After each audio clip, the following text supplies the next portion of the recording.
उत्तराखंड के केदारनाथ में एक बार फिर से बड़ा हादसा होने से बच गया। दरअसल यहां पर एक हेलीकॉप्टर में तकनीकी खराबी के कारण उसकी इमरजेंसी लैंडिंग करवानी पड़ी। ये इमरजेंसी लैंडिंग राष्ट्रीय राजमार्ग पर कराई गई। बताया जा रहा है कि इस हेलीकॉप्टर ने हेलीपैड से केदारनाथ के लिए उड़ान भरी थी, जिसमें पायलट समेत कुल 6 लोग सवार थे। हादसे में पायलट को हल्की चोट आई है, जबकि अन्य सभी लोग पूरी तरह से सुरक्षित हैं।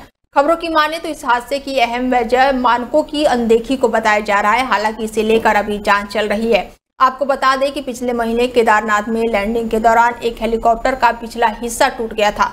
गनीमत ये रही कि हेलीकॉप्टर में सवार सभी यात्रियों को कोई भी नुकसान नहीं पहुंचा था। सभी पूरी तरह से सुरक्षित थे। जानकारी के मुताबिक जिस हेलीकॉप्टर की इमरजेंसी लैंडिंग करवाई गई थी वो ऋषिकेश एम्स का था, जो कि मरीज को लेने केदारनाथ धाम पहुंचा था। लेकिन हेलीपैड के करीब 20 किलोमीटर पहले ही उसकी इमरजेंसी लैंडिंग करवानी पड़ी और उसी दौरान विमान अनियंत्रित होकर गिर पड़ा और उसके पीछे का हिस्सा टूट गया।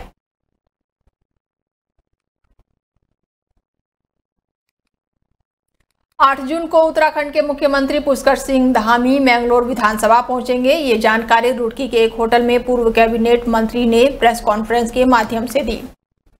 इस मौके पर उनके साथ बीजेपी के कई नेता मौजूद रहे। कल होने वाले इस कार्यक्रम की अगुवाई हरियाणा के पूर्व कैबिनेट मंत्री करतार सिंह भड़ाना करने वाले हैं। साथ ही उन्होंने बताया कि इस कार्यक्रम के दौरान 20 से 25 हजार लोगों की भीड़ होने की संभावना है, जिसकी तैयारी काफी समय से पूर्व कैबिनेट मंत्री करतार सिंह भड़ाना मैंगलोर विधानसभा के प्रत्येक गांव में जाकर कर रहे हैं। मुख्यमंत्री जी 12 बजे जो हमारा लिब्बा रेडी गांव है उसके पास एक हमारा स्वीटी फार्म हाउस है। उसमें जो हमारे मुख्यमंत्री जी ने प्रदेश के हित में जो अच्छे निर्णय लिए हैं उनका सम्मान करने के लिए हमारे जिले के पदाधिकारियों ने, क्षेत्र की जनता ने निर्णय लिया कि माननीय मुख्यमंत्री जी का एक भव्य स्वागत किया जाए। और मैं समझता हूँ स्वागत एक ऐतिहासिक स्वागत होगा। लगभग 20-25 हज़ार की संख्या में वहाँ पर हमारे क्षेत्र की जनता पहुँचेगी। और उसके साथ साथ कुछ क्षेत्र की समस्याएं भी हैं, हमारे कार्यकर्ताओं ने लिखी है, भाई करतार सिंह भड़ाना जी ने लिखी है। माननीय मुख्यमंत्री उनकी भी घोषणा करेंगे ताकि वो कार्य जल्दी से जल्दी करवाया जा सके। अच्छा सर, लगातार भाजपा नेता या वो नेता में पकड़े जा रहे हैं, उसको लेकर क्या कहेंगे आप? आप छोड़िए, चाहे भाजपा का हो, चाहे कांग्रेस का हो, चाहे कोई अन्य हो, जो भी गड़बड़ करेगा, जिस भी क्षेत्र में गड़बड़ करेगा, उस किसी भी कीमत पर बख्शा नहीं जाएगा। वो गड़बड़ होने के अगर आप मौके पर जाकर देखिए, जहाँ पर भी अवैध खनन चल रहा है, हमने उसको पहले भी कार्रवाई की है हमारी सरकार ने और आगे भी करेगी। ये केवल झूठ बोलने से, किसी के कहने से वहाँ पर अवैध खनन चल रहा है, ये कोई प्रमाण नहीं है। आप प्रमाण दे दीजिए ना, ये आपसे कहने थोड़ी चलेगा हम। हाँ, मेरे को दिए, हमारी सरकार तत्काल कार्रवाई करेगी, तत्काल कार्रवाई करेगी। किसी के कहने से ये नहीं कि आपने कहा कि अवैध खनन है। वहाँ सर एक जो है इसी खनन के चक्कर में एक युवक की मौत हुई थी। एक युवक की मौत हुई थी। कहाँ पर हुई थी? अगर उसके नीचे हुई तो उसमें कार्रवाई होगी, ड्राइवर से गाड़ी पर कार्रवाई होगी। नहीं सर, ये अवैध खनन, पहली बात तो मैं कहना चाहता हूँ कहीं भी अवैध खनन नहीं है। जहाँ खनन है तो वहाँ नियमानुसार खनन है। एक खनन नीति बनी है उत्तराखंड के अंदर। हर की पौड़ी के सामने लॉन्च में भीषण आग लगने का मामला सामने आया है। आग लगने से यात्रियों में अफरा तफरी मच गई। स्नान पर्व के चलते लॉन्च में भारी भीड़ देखने को मिली और अचानक आग लगने से भगदड़ मच गई। लोगों ने खिड़कियों से मदद की गुहार लगाई। सीढ़ियों के सहारे सड़क पर उतारे गए यात्री और पुलिस और स्थानीय व्यापारियों ने रेस्क्यू ऑपरेशन चलाया। आग की लपटों में घिरे कई कमरे और दमकल विभाग ने मौके पर पहुंचकर आग बुझाने का अभियान शुरू किया। धुआं भरने से घबराए थे यात्री, तो वहीं महिलाएं और बच्चों को सुरक्षित बाहर निकालते समय अफरा तफरी देखने को मिली।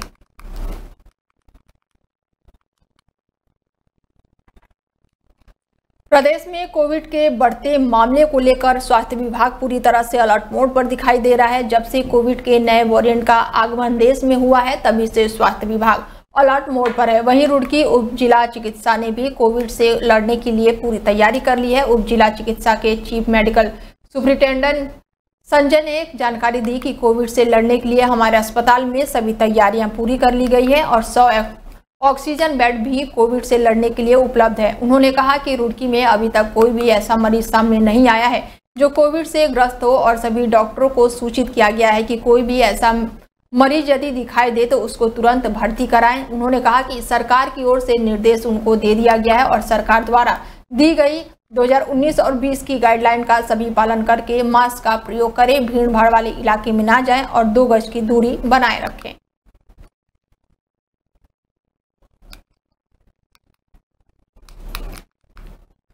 उधम सिंह नगर के समेत खटीमा में जब बजरंग दल के 8 दिवसीय प्रांतीय शौर्य प्रशिक्षण वर्ग में प्रदेश भर से लगभग 200 से अधिक शिक्षार्थी और शुक्रवार को प्रांतीय प्रशिक्षण वर्ग के पश्चात पथ संचालन किया। पथ को संचालन की शुरुआत लोक निर्माण विभाग कार्यालय के परिसर से शुरू होकर मुख्य चौराहा से विभिन्न मार्गों के होते हुए लोक निर्माण विभाग के कार्यालय में पहुंचकर पंथ संचालन का समापन हुआ। और इस मीडिया से रूबरू होते हुए प्रदेश संयोजक बजरंग दल ने बताया कि बजरंग दल विश्व हिंदू परिषद के बैनर तले 200 से अधिक शिक्षार्थियों ने 8 दिवसीय प्रांतीय शौर्य प्रशिक्षण वर्ग में शामिल होकर शारीरिक मानसिक प्रशिक्षण प्राप्त किया, जिसके माध्यम से उन्होंने जाना कि वह देश के लिए किस प्रकार से कार्य कर सकते हैं और आगे भी इसी प्रकार के प्रांतीय शौर्य प्रशिक्षण चलते रहेंगे।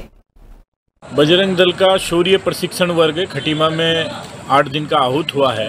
इसमें अपने पूरे प्रदेश के कार्यकर्ता बजरंगी आए हैं और वो देशभक्ति और देश रक्षा और धर्म रक्षा की ट्रेनिंग लेकर, शारीरिक और मानसिक ट्रेनिंग लेकर समाज में काम करने के लिए निकलेंगे।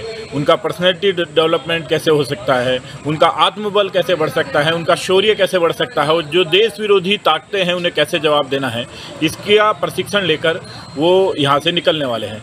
आज पूरे क्षेत्र के अंदर, खटीमा शहर के अंदर शौर्य संचलन होगा सभी कार्यकर्ताओं का और सभी कार्यकर्ता उसमें निकलने वाले हैं। उसका कार्यक्रम आज ये रहेगा। मैंगलोर कोतवाली क्षेत्र के कस्बा चौकी अंतर्गत मोहल्ला पठानपुर में आज सुबह एक सनसनीखेज मामला सामने आने से पूरे मोहल्ले में भय का वातावरण फैल गया।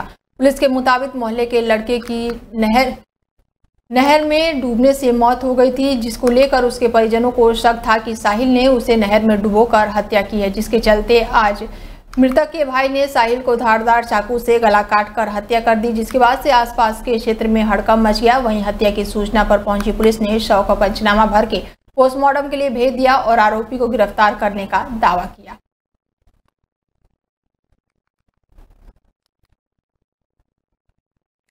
सितारगंज शहर समेत ग्रामीण इलाकों की ईदगाहों पर ईद उल अजहा की नमाज बड़े ही अदा से सादगी के साथ अदा की गई। साथ ही ईदगाह में ईद की नमाज के बाद अब देश भर के लिए अमन चैन की दुआ की गई। साथ ही देश के सीमा पर सुरक्षा में लगे जवानों के लंबी उम्र के रब से दुआ की गई। वहीं ईद उल अजहा की नमाज के बाद से मुस्लिम समाज के लोगों ने एक दूसरे के गले लगकर ईद की बधाई दी। बता दें कि आज ईद उल अजहा इस्लामी कैलेंडर के लिहाज से महीने का 10वां दिन और इस्लामी कैलेंडर के 12वें महीने में मनाया जाता है और इस मौके पर ईदगाह मस्जिद में विशेष नमाज अदा की जाती है। और इस पर्व पर इस्लाम धर्म के लोग नए कपड़े पहनकर नमाज पढ़ते हैं और उसके बाद से कुर्बानी देते हैं।